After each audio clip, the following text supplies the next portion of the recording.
All right then, so complex numbers and their different forms. So first of all, let's have a little look at Z1. Z's the usual letter we give for complex numbers. And we've got 3 plus 2i. So we're going to actually draw that out on a diagram. And literally its coordinates, 3 along and 2 up is here. And we just draw it from the origin. And this is Z1. Okay. Now there's certain properties to this particular complex number. If I just zoom in to make it a bit bigger, if I just drop a perpendicular here, then we've actually got 3 here and 2, because it's 3 along and 2 up. It's 3 plus 2i, okay? So with 3 and 2, you're actually just into the world of right-angled triangles. And with right-angled triangles, there's two things we sometimes do. Sometimes we find the length of the hypotenuse, or the length of the other side, which we can do easily. Let's go ahead and do that now. It's Pythagoras, right? So we'll just call it length of the hypotenuse squared equals 3 squared plus 2 squared. So this is 9 plus 4 is 13. So then we've got root 13 is the length of the hypotenuse. Okay, so that's good. So this is just from this right angle triangle. And the other thing you can see is that this angle here, theta, we'll call it, we can also get, right? Now, if you just think about the lovely world of trigonometry, we've got SO, Ka, Toa. Okay, just as a mnemonic or an acronym for how we find angles and sides in triangles. And we have got, if you have a look at this, from this angle, the opposite side and the adjacent side. The opposite side and adjacent side here is tan. So let's write that out. The tangent, tan, of the angle is equal to the ratio of opposite divided by adjacent. So therefore, theta equals the inverse tan. Sometimes we write arctan of 2 over 3. All right, now let's switch to our calculator and we'll get that answer. Now I'm going to work in degrees. Look, my calculator up here is in degrees. If you wanted to change it to radians, you'd go through the Documents, Settings and Status, Document Settings, and you see the angle. You'd change it to radians if you wanted it to radians. I'm going to keep it in degrees for now. Escape, okay.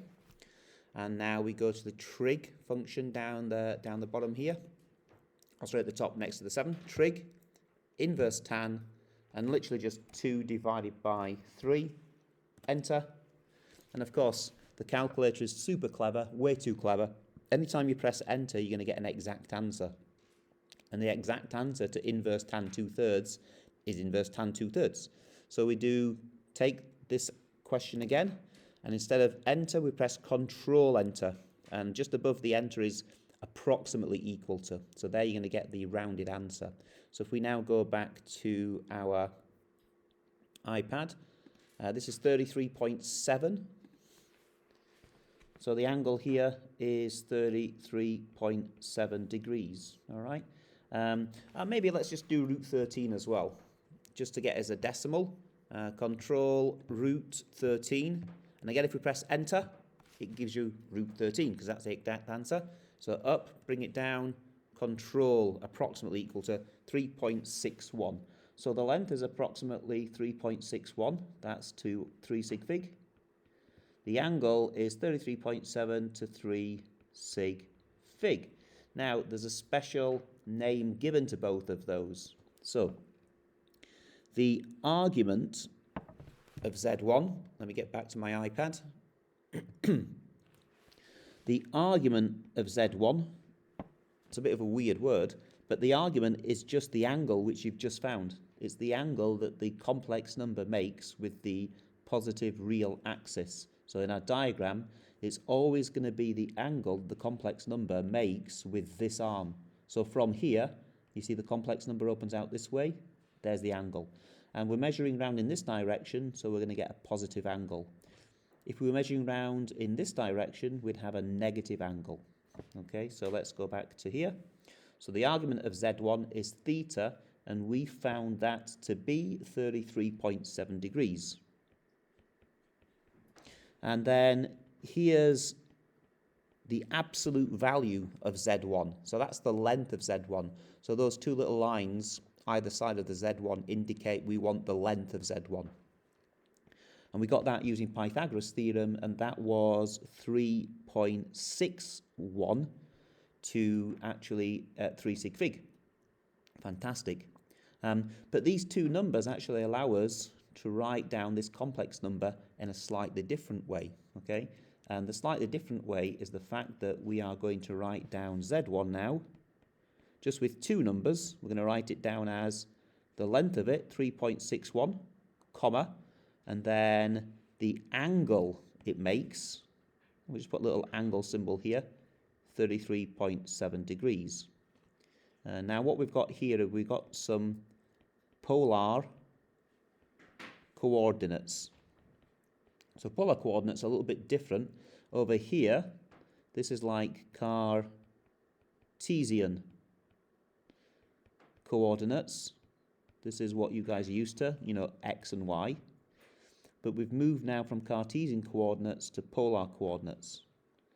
And polar coordinates are pretty cool because, if I just move this out of the way down here, polar coordinates say the following, that all we need is actually a real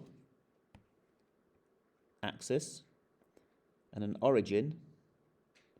And now with the polar coordinates, this first number says 3.61 is the length of the complex number, and this says turn on an angle of 33.7. So we stand here, we turn on an angle of 33.7, and then we travel out 3.61. So we can actually easily draw the complex number like this. This length here is 3.61, and this angle here is 33.7 degrees. And we've drawn our Z1 again using polar coordinates. All right, so let's now connect those polar coordinates and the original Cartesian coordinates 3 and 2. And again, for this one, we're going to go back to our little right angle triangle. So if I drop the perpendicular again,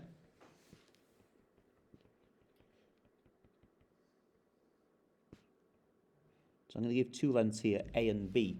And I want to use the values I've got in this triangle. Was it 33.7 degrees? Yeah, 33.7. So I want to use the numbers in my triangle to work out the lengths of A and B, the size of the triangle. Well, here's where our trig comes in handy again. Look, sine of 33.7 degrees equals opposite B divided by hypotenuse. So therefore B equals, cross multiply, 3.61 times by sine 33.7 degrees. And from a similar calculation, A equals 3.61 times by cos 33.7 degrees. Now if we think about this, that's quite a powerful little result, because Z1 is actually written as A, how many along, plus B, how many up in the eye. So we can also write Z1 in polar form. We use the polar coordinates to write down the complex number in polar form. And so basically, when we see A, we can replace it with the value of A. And the value of A is given here, and it just gives us the length here. So A is 3.61 times by cos 33.7 degrees. And then we just substitute in now for B. And B is this length of the triangle, is how far up we go. And B is given here, just from a bit of simple trigonometry. So B is 3.61 times sine 33.7 degrees. And of course, this is how many eyes. Mathematicians hate writing long sentences if we don't really need it. So we'll factor out a 3.61 here. This will be cos 33.7 degrees. Don't need a bracket just yet. Factorising out. Plus, I'll put the I first. I sine 33.7 degrees. And then one final thing. If you actually take the C from here, the I from here, and the S from here, Mathematicians love writing that as CiS as a shorthand notation. And then we just put the 3.61 here at the front, and we put the 33.7 degrees at the end.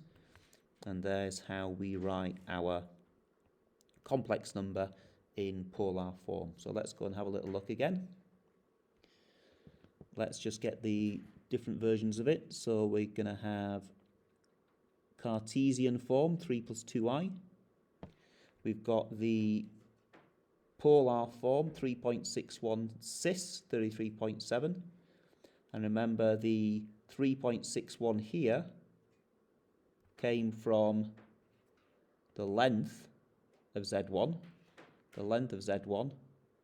and that came from Pythagoras' theorem. And the 33.7 here, the angle, is the angle the complex number makes with the real axis, and we got that here from arctan, and that's actually called the argument. Okay, so you can see all those values, but now let me show you something that's pretty good. If I go back to the same Z1, 3 plus 2i, I'm going to convert that from Cartesian form. We also call this rectangular form. If I convert this now into polar form, I'm going to do it basically with a few buttons on the calculator. So open up TI Inspire, and I'm just going to type in 3 plus 2i. So 3 plus 2. Now you need to get the I, which is next to the pi button here. Go down to the keypad, you see the H, click on the pi, and it opens up special numbers, I. So I've got 3 plus 2i written in, and I want to convert that into polar form. So actually, menu, number 2 number 9 complex number tools, and there's this convert to polar, which is great because that's what we want to do. So let's click on convert to polar, and remember the trick, control equals gets us the approximate answers. And look at the magic there. Look what comes up. It actually gives you the polar coordinates, 3.61, and then the angle is 33.7 degrees. Now just look at the answers we got before.